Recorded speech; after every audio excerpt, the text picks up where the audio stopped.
은혜로운 찬양 감사합니다. 오늘 본문인 잠언 31장 표제에 보면은 이렇게 되어 있습니다. 르무엘 왕을 훈계한 잠언 이렇게 되어 있습니다.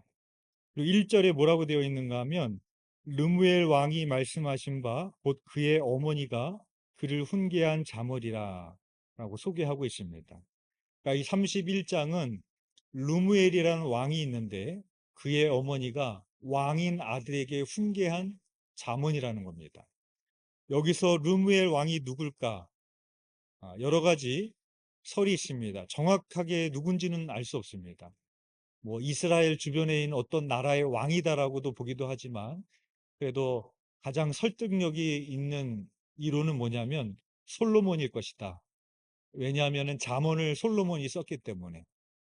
또 솔로몬에게는 여디디아라는 다른 이름이 있었던 것처럼 그렇게 솔로몬이 가지고 있는 또 다른 이름일 것이다. 르무엘이. 그렇게 보기 때문에 그렇습니다. 어찌 됐든 간에 한 왕이 있는데 그의 어머니가 자기 아들인 왕에게 주는 조언을 기록한 게 31장입니다. 오늘날로 말하자면 여러분의 아들이 대통령이에요. 그러면은 여러분은 여러분의 아들한테 어떤 조언을 하실 것 같으세요? 김은자 집사님. 저하고 눈이 마주쳐가지고 저랑 눈이 마주치면 바로 질문 들어갑니다. 여러분이라면 어떤 조언을 해주실 것 같으세요? 내 아들이 왕이면, 대통령이면. 이 31장에 보면은 먼저 이 엄마가 어떤 조언을 해주는가 하면은 너무 술을 가까이 하지 말아라. 술에 빠져 지내면 안 된다. 좀 그렇게 권면을 합니다. 술 이전에 아, 그런 음란의 문제에 대해서 먼저 조언을 합니다. 그게 3절에 나옵니다. 내 힘을 여자들에게 쓰지 말며 왕들을 멸망시키는 일을 행하지 말지어다. 그렇게 말합니다. 솔로몬도 인생의 후반부에 많은 이방 여인들을 아내로 또 첩으로 이렇게 이렇게 들이지 않습니까? 그래서 이거를 어떤 표현을 하는가 하면 이게 왕들을 멸망시키는 일이다. 네. 너무 음란에 빠져지게 되면은 왕으로서 또 한 가정의 가장으로서 그것은 멸망시키는 일이니까 행하면 안 된다. 그렇게 첫 번째 조언을 하고요. 두 번째 조언의 내용이 4절부터 9절까지인데 술을 가까이 하지 마. 너무 가까이 하지 말아라. 그래서 포도주와 독주가 미치는 안 좋은 영향력에 대해서 이야기를 합니다. 그래서 4절에 보면은 마땅하지 아니하다라는 말이 세 번이 나와요. 마땅하지 아니하고 왕들에게 마땅하지 않고 주권자들에게 마땅하지 않다. 그래서 왜 이런 것이 마땅하지 않을까? 그 이유를 5절에서 말하고 있는데 술을 마시다가 법을 잊어버리고 송사를 굽게 할까 두렵다. 그러니까 왕들은 그때 당시 재판돼야 되잖아요. 그렇죠? 근데 왕들이 술에 취해서 지내면 재판을 제대로 할 수가 있겠습니까? 그렇죠? 제대로 재판을 할 수가 없겠죠. 그 때문에 성경에서도 성령의 충만함을 받으라 말할 때 술 취하지 말고라는 말을 하잖아요. 그렇게 말하는 이유는 술의 영향력이 있기 때문에. 그래서 성령에 취해야 된다라고 말을 하는 겁니다. 그래서 이러한 영향력에 대해서 이야기를 하고요. 세 번째 조언이 오늘 보신 본문의 내용입니다. 한마디로 말하면 현숙한 아내를 맞이해야 된다. 왕의 아들한테 이런 조언을 합니다. 그럼 여러분 이 내용의 분량으로 보면 뭐가 제일 많아요? 세 번째가 월등하게 많아요. 아들아, 너 술 너무 많이 먹으면 안 된다. 그거는 뭐 한 절에서 끝난 너무 음란하게 살면 안 된다. 그거는 뭐 한 절에서 끝나고 술을 너무 가까이 하면 안 된다. 그런 내용이 뭐 한 5절 정도에서 얘기한다면 현숙한 아내를 맞이해야 된다.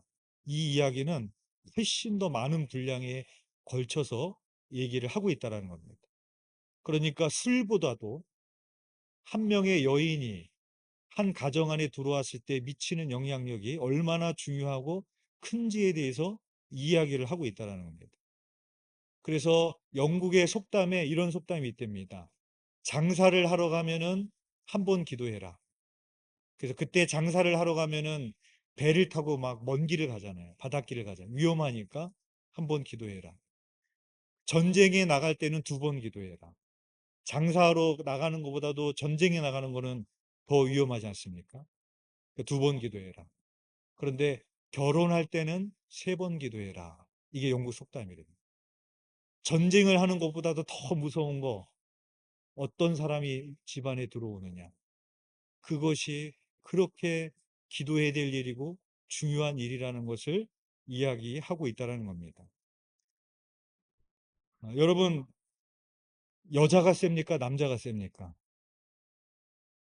예? 우리 솔직하게 한번 터놓고 오늘 얘기해 봅시다. 남자가 세요? 여자가 세요? 예? 잘 안 들립니다. 예. 예?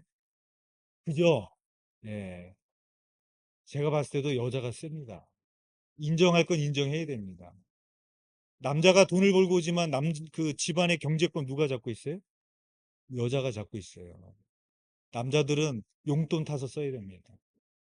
그 비상금 감춰놓고 써야 되고요. 뭐 하나 사고 뭐 하나 돈 쓰려고 그래도 아내님의 허가를 받아야지 허가 없이 했다가는 아주 큰일 납니다. 자녀 교육 거의 여자들의 주장에 의해서 끌려가게 돼 있습니다. 그리고 영적인 거, 교회 나오는 거 대부분 여자 영향력입니다. 교회를 나오기 시작하고 교회를 떠나고 교회를 옮기는 거 다 누구의 주장에 의해서 가게 되느냐?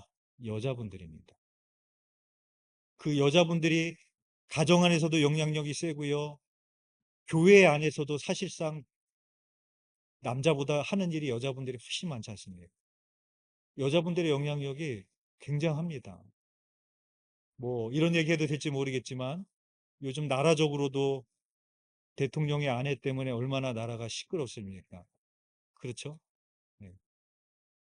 대통령이 국정 수행을 잘 할 수 있도록 현숙한 여인이 되면 좋겠지만 그렇게 하지 못했을 때 오히려 그 남편이 굉장히 어려운 일을 경험하게 되고 한 가정만 그런 게 아니라 온 나라가 시끄럽지 않습니까? 교회에서 목사님도 중요하지만 그런 목사님 많이 봤습니다. 지혜롭지 못한 사모님 때문에 목회를 못해요. 왜냐하면 사모님의 영향력이 교회 안에서는 목사님보다도 더 중요한 것들이 많거든요. 그래서 목회 못하고 쫓겨나시는 목사님 많이 봤어요. 여자의 영향력이 굉장히 중요합니다. 여자의 영향력이 얼마나 중요한지를 성경은 얘기하고 있는데 그 중에서 딱 두 사람만 얘기를 해보겠습니다. 첫 번째 이세벨, 아합의 아내 이세벨. 이세벨 누군지 아시죠? 바알과 아세라 신봉자였습니다. 아합이 이세벨을 아내로 맞이하는 순간에 바알과 아세라 신 그 이방 종교가 이 이스라엘 백성들을 멸망시키게 만들잖아요. 그래서 그거를 대적하려고 나왔던 사람이 엘리야지 않습니까? 아합은 아내 쫓아가는 이세벨 쫓아가는 거예요. 그래서 아합이 어느 날 나봇의 포도원을 보면서 막 갖고 싶어요. 자기는 왕이면서 모든 걸 권력과 모든 그게 얼마나 많겠습니까? 그 모습을 아내인 이세벨이 봅니다. 그럼 여러분 지혜로운 여인이라면 여러분이라면 어떻게 해주셔야겠어요? 당신 정신 차려. 당신 왕이야. 당신이 가진 게 얼마나 많은데 감사할 줄 알아야지. 그 포도원 못 갖는다고 지금 병이 나서 들어놓 있어? 회개해. 이래야 지혜로운 여인 아니겠어요? 그때 이세벨이 어떻게 됩니까? 걱정하지 마. 내가 뺏어줄게. 불량배 동원해서 나봇을 죽이지 않습니까? 그래서 결론적으로는 남편도 비참하게 죽고 이세벨도 비참하게 죽습니다. 이세벨의 딸이 아합과 이세벨의 사이에서 태어난 딸이 아달랴지 않습니까? 이 아달랴가 유다의 여호람 왕하고 결혼을 해요. 그러니까 사돈이 되는 거죠. 아합 가문하고. 북이스라엘과 남유다가 사돈이 되는데 아달랴가 이세벨의 딸이 아달랴가 남유다로 시집을 가면서 거기에 바알과 아세라가 물들어갑니다. 남유다도 이방신으로 무너지는 거예요. 그 한 여인 때문에 아합의 길을 걸어가는. 그래서 이 아달랴가 이세벨을 능가합니다. 그래서 이 자기 아들이 아하시아인데 예후한테 이제 죽음을 당하게 돼요. 그래서 이 아달랴가 자기가 유대 왕이 됩니다. 그러면서 자기의 정치권을 이 왕권을 강하게 해석하기 위해서 어떻게 하냐면은 유대의 혈통이 있는 다윗의 자손들을 다 죽여요. 이게 이 여인이 했던 일입니다. 한 여인이 한 나라를 얼마나 흔들고 무너뜨릴 수 있고 한 가정을 망칠 수 있는지 성경은 우리들에게 여인의 영향력이 얼마나 대단한지에 대해서 보여주고 있습니다.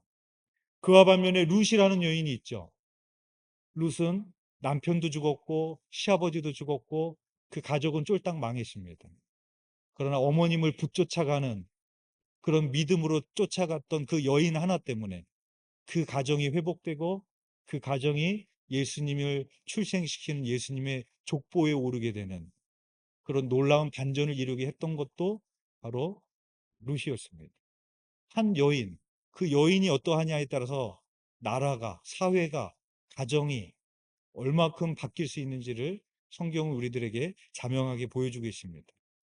그래서 오늘 본문은 이 현숙한 여인이 얼마나 대단한 영향력을 가지고 있는지를 보여주고 있는데 10절에 보면 누가 현숙한 여인을 찾아왔겠느냐 그의 값은 진주보다 더하니라.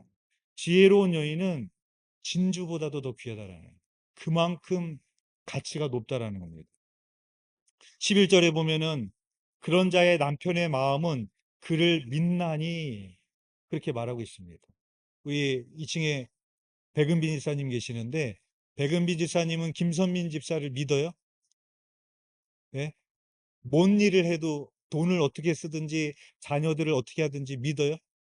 아, 그러면 김선민 집사는 지혜로운 년이라는 거예요. 왜? 나는 내 아내가 허투루 돈을 쓰고 애들을 잘못되게 가르치고 그럴 사람이 아니라는 것을 알기 때문에 남편이 아내가 무슨 일을 하든지 믿는다라는 거예요. 그게 지혜로운 년이라는 거예요. 저도 믿습니다. 예. 제가 미국에서 목회할 때, 그, 우리 미국 교인들이 어디 놀러 간 적이 있어요. 근데 인꼬 부부라고 소문난 부부가 있었는데, 그 부부의 남편이, 이렇게 머리가 많이 빠지셨는데, 바람에 머리가 휘날리면서 막 아내를 찾으러 다니는 거예요. 막 애를 잃어버린 것처럼. 그래서, 야, 정말 인꼬 부부는 다르구나. 잠깐 아내 안 보인다고 저렇게 찾으러 다니고 길 잃어버린 애처럼 찾으러 다닌다고 막 감탄했는데 나중에 알고 봤더니 카드를 새로 만들었는데 우리 아내가 지금 들고 갔는데 그거 빨리 찾아야 된다고 하면서 그러고 찾으러 다니는 걸 예, 봤어요. 예, 믿지 못하는 거죠. 어, 우리 아내가 돈을 어떻게 쓰는지 애들을 어떻게 가르치는지 믿지 못하는 그런 아내가 있을 수 있다. 근데 지혜로운 아내는 아내가 무엇을 하든지 믿는다라는 겁니다. 그래서 산업이 핏절하지 아니하겠으며 그리고 14절에 보면 상인의 배와 같아서 자기 양식을 가져오며 그 여인으로 인해서 물질적인 축복도 들어오고 그 가정에 부족한 것이 없고 풍요롭게 된다. 그 여인 때문에. 그래서 이 여인의 손에 대해서 강조를 합니다. 13절에 보면 부지런히 손으로 일하며 게으른 게 아니라 부지런합니다. 그 손이. 얼마나 부지런한가 하면은 15절에 보면 밤이 새기 전에 일어나서 아침 일찍부터 일어납니다. 18절에 보면은 밤에 등불을 끄지 아니하며 밤 늦게까지 부지런하게 그렇게 일을 하는 그런 여인이라는 겁니다. 근데 이러한 여인이 정말로 가난해서 이렇게 지금 부지런한가? 내용을 보면 그렇지 않습니다. 밭도 있고 포도원도 있습니다. 부자입니다. 그런데 오늘날로 말하면 불로소득하지 않는 거예요. 놀고 먹는 그런 여인이 아닙니다. 요즘 우스갯소리로 창조주 위에가 건물주라고 그러지 않습니까? 많은 사람들이 건물주가 되기를 원하잖아요. 놀고 먹을 수 있는 그런 거를 많이 꿈꾸는데 이러한 이 여인은 그러한 여인이 아니라는 것이죠. 아직 부지런히 그 손이 움직입니다. 19절에 보면 손으로 손뭉치를 들고 손가락으로 가락을 잡으며 계속 그의 손이 어떤지를 말하고 있습니다. 근데 여기까지만 얘기한다면은 세상에도 이런 여인들 많아요. 추석 명절에도 문을 안 닫고 가게를 열고 24시간 열고 부지런히 밤늦게까지 일하고 아침 일찍 일어나서 돈을 버는 그런 여인들도 많이 있습니다. 그러면 그런 여인들이 다 지혜로운 여인이라고 말하는 걸까? 그렇지 않습니다. 그녀의 손이 어떤지를 20절에서 말하고 있는데, 그는 곤고한 자에게 손을 펴며 궁핍한 자를 위하여 손을 내밀며. 지혜로운 여인의 손은 움켜진 손이 아니에요. 나만 열심히 벌어서 내 배만 채우고 나만 잘 먹고 나만 배부르면 되고 나만 편하면 되고, 그런 여인이 지혜로운 여인이 아니라는 겁니다. 이 여인이 그렇게 열심히 일하고 있는 이유는 뭡니까? 곤고한 자에게 손을 펴고 궁핍한 자를 위해서 손을 내밀며 그 종들을 다 챙기는 이러한 여인이 지혜로운 여인이라고 말하고 있습니다. 왜 그럴까요? 손을 움켜쥐고 나만 돈만 알고 살게 되는 여인이라면 남편도 돈만 아는 남편 됩니다.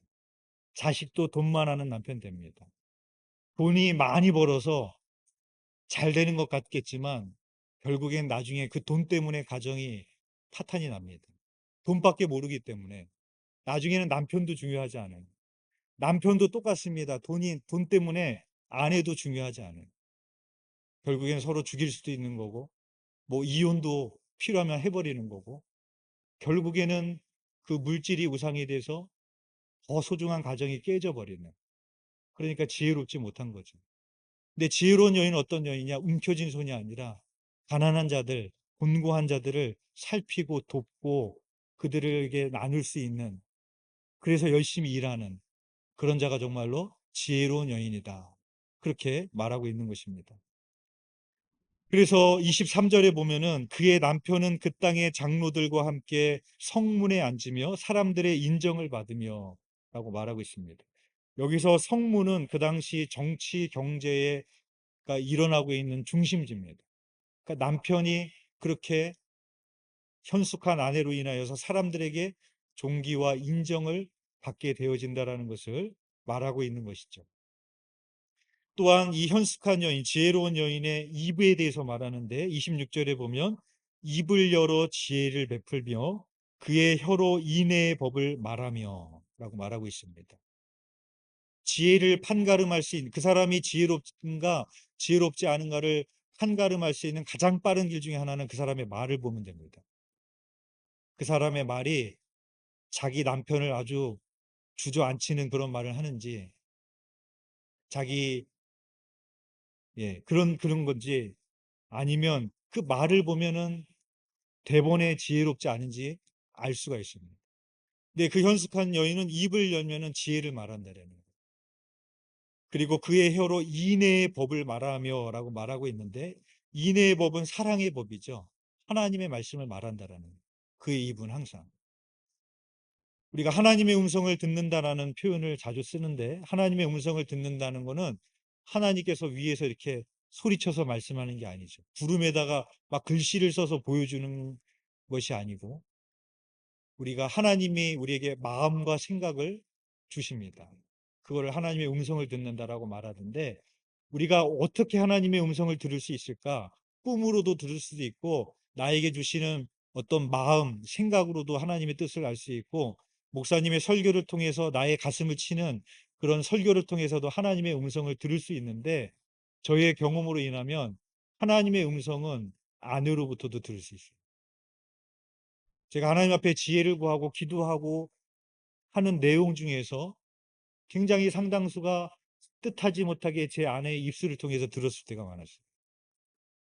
그러니까 하나님의 음성은 저 하늘에서 막 떨어지는 게 아니에요. 누군가의 입술을 통해서도 내게 들리는 거예요. 그래서 그 나아만 장군도 보십시오. 그 나병이 걸렸는데 그, 그 집에 아주 보잘것없는 그 여종 하인이 그 엘리사에게 가보라고 그러지 않습니까? 그 말을 흘려듣는 게 아니라 그 여종의 말 하나도 하나님의 음성으로 들렸을 때 순종하는 마음으로 가게 되는 거죠. 그 지혜로운 여자의 혀로 인애의 법을 말하며 하나님의 말씀을 말한다는 거예요. 28절에 보면 그의 자식들은 일어나 감사하며 그의 남편은 칭찬하기를, 그렇게 말합니다. 그 여인의 입술에서 나오는 말이 지혜로운 말이고 하나님의 말씀이니까 그의 자식들은 그것으로 인하여 늘 감사가 넘치고 그의 남편은 칭찬을 한다라는 겁니다. 그래서 29절과 30절에 보면은 덕행이는 여자가 많으나 그대는 모든 여자보다 뛰어나다라고 한다라는 겁니다. 10절에서 누가 현숙한 여인을 찾아 얻겠느냐 질문했어요. 그 답이 29절에 남편의 입에서 나옵니다. 그대는 모든 여자보다 뛰어나다. 내 아내여, 당신은 모든 여자보다 뛰어나다. 그 대답이 남편의 입에서 나오고 있는 겁니다. 30절에 보면 고운 것도 거짓되고 아름다운 것도 헛되나 오직 여호와를 경외해야 하는 여자는 칭찬을 받을 것이라 라고 말하고 있습니다.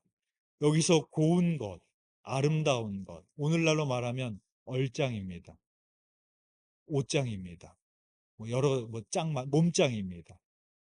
근데 여인이 이쁘고 아름다운 것은 헛되다. 이 헛되다라는 표현은 전도서에서 솔로몬이 했던 헛되다라는 말이에요. 헤벨이라는 건데 숨입니다. 증기. 내 입에서 숨이 나가면 몇 초 지나면 그냥 사라지는 거예요. 여인의 육체적인 고운 것, 아름다운 것, 헛되다라는 겁니다. 금방 사라진다는 거예요. 그러나 여호와를 경외하는 여자, 지혜로운 여자, 진주보다도 귀하고 그 여인은 칭찬을 받을 것이다 라고 말하고 있습니다. 또 31절에 보면 그 손의 열매가 그에게로 돌아갈 것이요 그 행한 일로 말미암아 성문에서 칭찬을 받으리라 라고 말하고 있습니다. 남편에게만 칭찬을 받는 것이 아니라 성문에서 다른 사람들에게도 칭찬을 받는 현숙한 여인입니다. 여러분, 이 잠언은 지혜 문학이잖아요. 지혜를 말하는데 지혜를 말하는 잠언의 맨 끝이 현숙한 여인을 얘기하면서 끝납니다. 굉장히 의미가 있는 거예요. 지혜를 어디에다 비유했느냐? 현숙한 여인에다가 비유했습니다. 오늘 본문에서만 그런 게 아니라 잠언 여러 군데에서 지혜를 어디다 비교하느냐? 현숙한 여인에다가 비교를 하고 있습니다. 오늘 전승희 이사님이 사회를 보시면서 11여성교회를 소개를 해주셨어요. 굉장히 오늘 말씀과 의미가 깊어요. 치열하게 살아가고 계시고 아이들을 키우고 오늘 주관하신 11여성교회 여러분들의 위치를 보면 여러분들의 남편은 사회적으로 지금 굉장히 중요한 자리에 서 있어야 있는 남편입니다. 여러분의 자녀는 학교에서 공부를 하며 미래를 준비하고 사춘기도 경험하며 정말로 앞으로 어떤 아이가 될지 중요한 시간을 지나가고 있는 자녀의 어머니이십니다. 여러분의 어머님과 여러분의 시어머님은 아프신 분도 많으실 거고 여러 가지 어려운 것도 많으실 겁니다. 교회 안에서는 가장 젊으신 선교회라서 해야 될 일도 많고 굉장히 바쁜 그런 선교회입니다.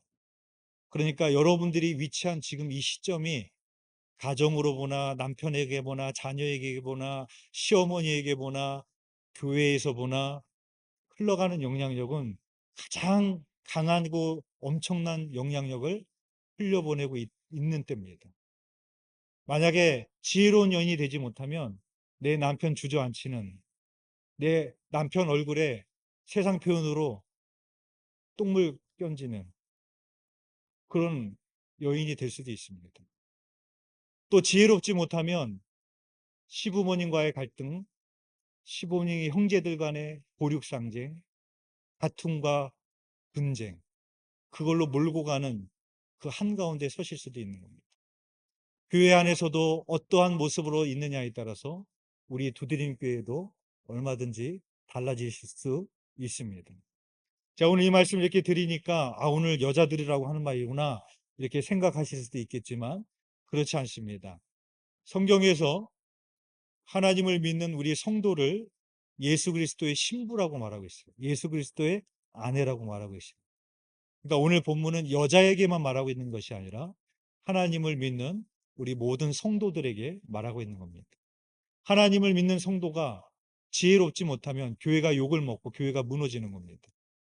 그러나 하나님을 믿는 성도들이 예수 그리스도의 신부가 지혜로우면 그 교회는 든든히 세워지고 그 교회는 정말로 복음의 빛을 발하는 공동체가 될 수 있는 겁니다.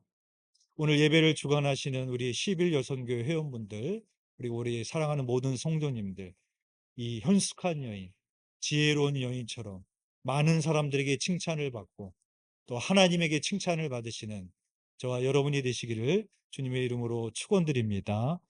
기도드리겠습니다. 사랑과 은혜가 풍성하신 하나님 아버지, 오늘 11 여선교회 주관으로 총동원 전도주의를 지킵니다. 아내로서, 어머니로서, 며느리로서, 교회의 집사로서 여러 가지 일들을 감당해야 되는 중요한 시점에 있음을 주님 봅니다. 우리 사랑하는 11 여선교회 회원분들, 그 한 분 한 분들에게 여호와를 경외하는 하나님의 지혜로 덧입혀 주옵소서. 그리하여서 우리 11 여선교 회원분들을 통하여 남편이 잘되고 복되고 그 자녀들이 잘되고 복되어지며 그 가정이 복되어지고 그 시부모님의 가정이 복되어지고 또 우리 두드림교회가 복되어지는 복의 통로의 역할을 감당하는 우리 11 여선교회 회원들이 될 수 있도록 사용하시고 축복하여 주옵소서. 하나님 또한 우리들에게 귀한 재단을 맡겨주셨습니다. 우리가 주님의 현숙한 아내가 되어서 주님의 몸된 교회를 더욱더 든든히 세워가며 세상 가운데 비난받는 교회가 아니라 세상 가운데 빛이 되어지는 교회로 세워가는 우리 모두가 될 수 있도록 인도하여 주옵소서. 감사를 드리오며 예수 그리스도 이름으로 기도드렸사옵나이다. 아멘.